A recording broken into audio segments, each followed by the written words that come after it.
Manifestation isn't just thinking your way into success.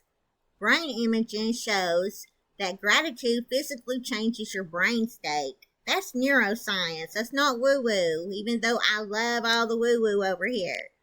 I'm going to show you the mechanism I use to manifest different things into my life here lately. Let's head on over to the blog and I'll show you exactly what I mean.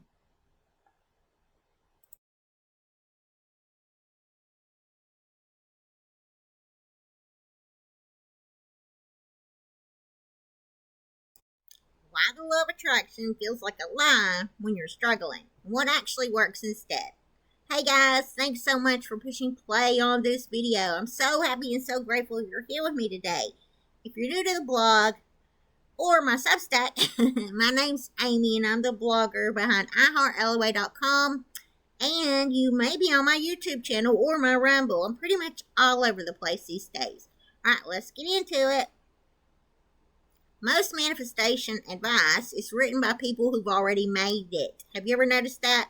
They're sitting in a beautiful home with their vision boards on the wall telling you just to raise your vibration.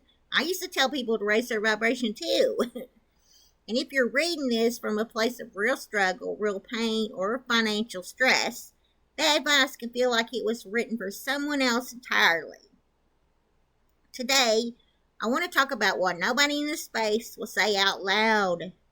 The myth that's keeping you stuck.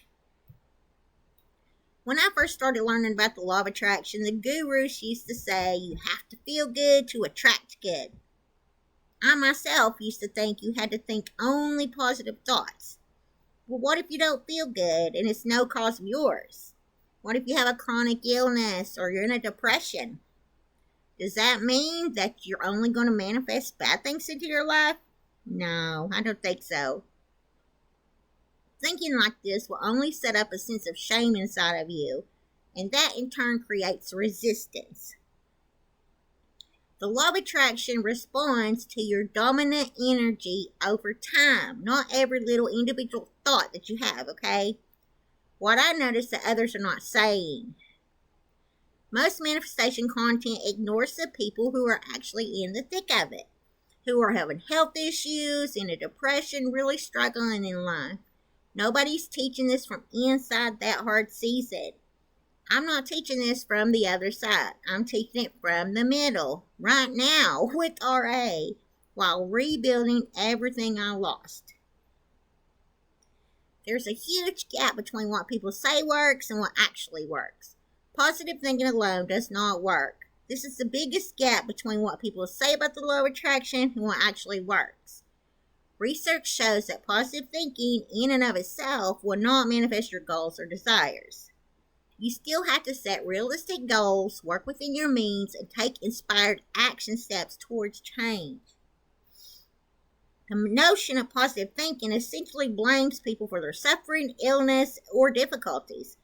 And sometimes events can happen outside of our control, regardless of how positive you're thinking. This is exactly what I teach. I do not tell women to think positive, although I too used to believe that. I now know it's wrong. I teach them to be honest first and then build from there. That is what actually works. Forced positivity can actually make things worse. Researchers have found that extreme positive thinking can be unhelpful and even harmful. It generates false hope, toxic positivity, and unrealistic expectations.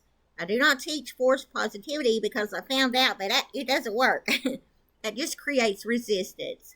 What actually does work? The science behind gratitude. Brain imaging studies show that the brain does conform in its function to principles similar to the law of attraction. Mirror neurons create responses in our brains that mirror the emotional state of others. Anxious people make others anxious. Fearful people make others afraid.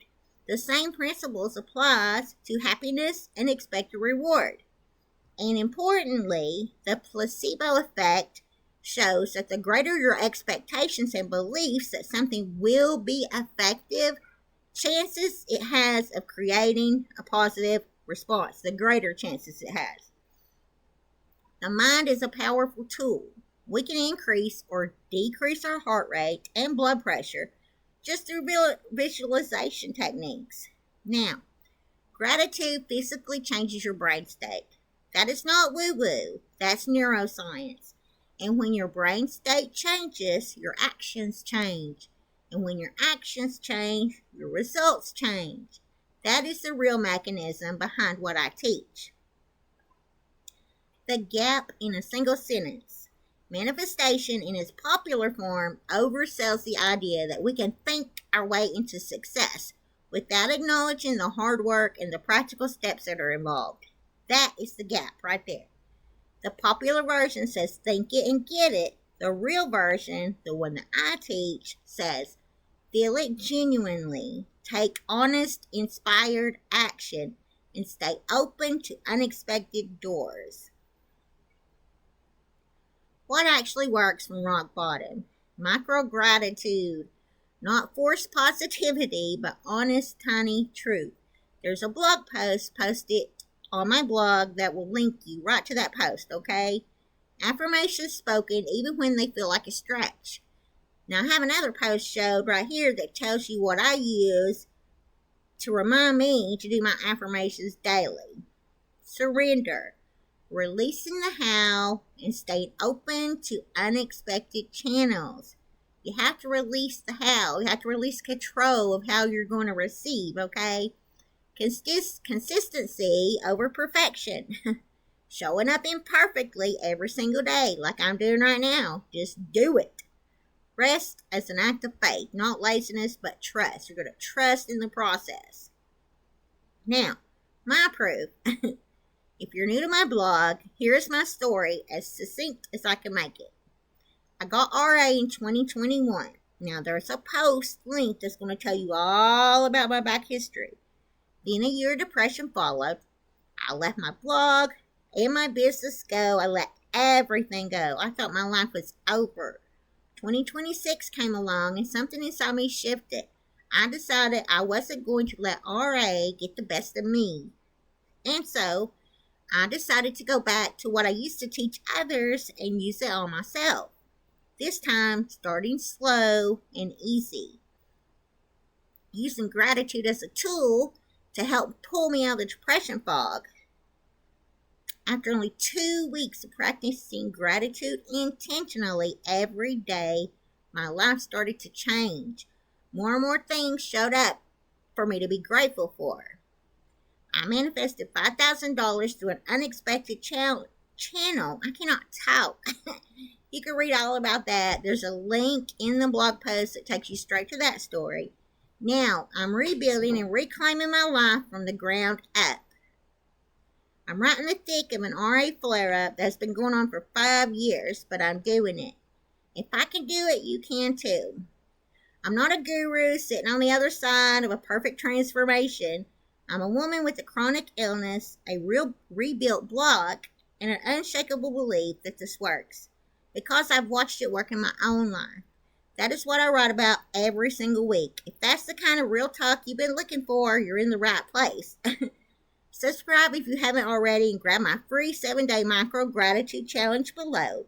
It's designed specifically for women who are starting over and need a practice that meets them exactly where they are. If this post helped you or video helped you, can you do me a quick favor to share it out to any social media platform that you want to, or pin it to Pinterest? I'd really appreciate it. Share it with someone you think needs to hear this right now in their season of their life. Subscribe to follow along on my journey and learn things that could help you in the process.